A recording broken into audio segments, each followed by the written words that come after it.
Saudara-saudariku, para sahabatku, selamat berjumpa, selamat Paskah, haleluya.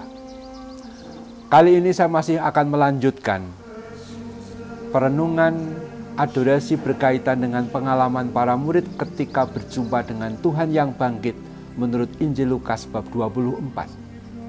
Di sana, waktu berjumpa itu Tuhan Yesus berkata begini, "Ada tertulis demikian, Mesias harus menderita dan bangkit dari antara orang mati pada hari yang ketiga. Dan lagi, dalam namanya berita tentang pertobatan dan pengampunan dosa harus disampaikan kepada segala bangsa, mulai dari Yerusalem. Dan kamu adalah saksi dari semuanya ini." Kamu adalah saksi dari semuanya ini. Apa semuanya ini? Semuanya ini adalah tentang Yesus Kristus yang menggenapi seluruh isi kitab suci, yang telah wafat dan bangkit pada hari ketiga, dan atas namanya atau dalam namanya semua orang diselamatkan karena pertobatan dan pengampunan dianugerahkan. Itulah yang harus disampaikan sebagai kabar sukacita Paskah kepada semua orang. Nah, kamu di sini siapa? Kamu di sini adalah kita semua. Maka kita bisa membaca, kita adalah saksi dari semuanya ini. Tetapi dimanapun saudara-saudari, kata saksi itu kan sebenarnya berkaitan dengan dunia pengadilan. Nah, saksi itu syaratnya apa? Dia harus tahu. Bahkan yang paling penting harus mengalami sendiri. Mungkin melihat sendiri atau mendengar sendiri. Pokoknya punya pengalaman sendiri dengan apa yang mau disampaikan sebagai kesaksian itu.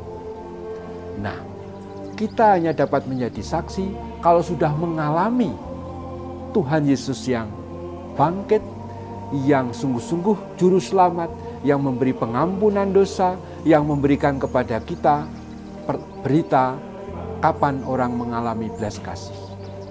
Dengan lain kata, saksi yang baik adalah orang yang telah mengalami Tuhan Yesus, yang telah hidup bersama dengan Tuhan Yesus, yang telah menjumpai dan mengalami sendiri betapa Tuhan Yesus itu penyelamat dan memberikan pengampunan dosa. Dalam perayaan Ekaristi, pengalaman bersama Tuhan itu kita alami secara puncak. Karena dengan komuni suci kita bersatu dengan Tuhan. Maka kemudian ite missa es, kita diutus untuk mewartakan apa yang kita alami. Nah, dengan adorasi kita ingin memperdalam kesatuan kita dengan Tuhan. Supaya apa? Supaya kita nantinya sesudah adorasi kita mewartakan Kristus, bukan mewartakan diri sendiri. Bahaya besar adalah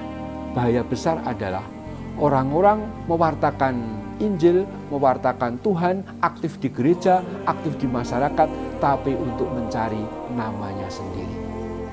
Mencari, kalau dalam YouTube, like yang banyak, mencari penonton yang banyak, dan seterusnya.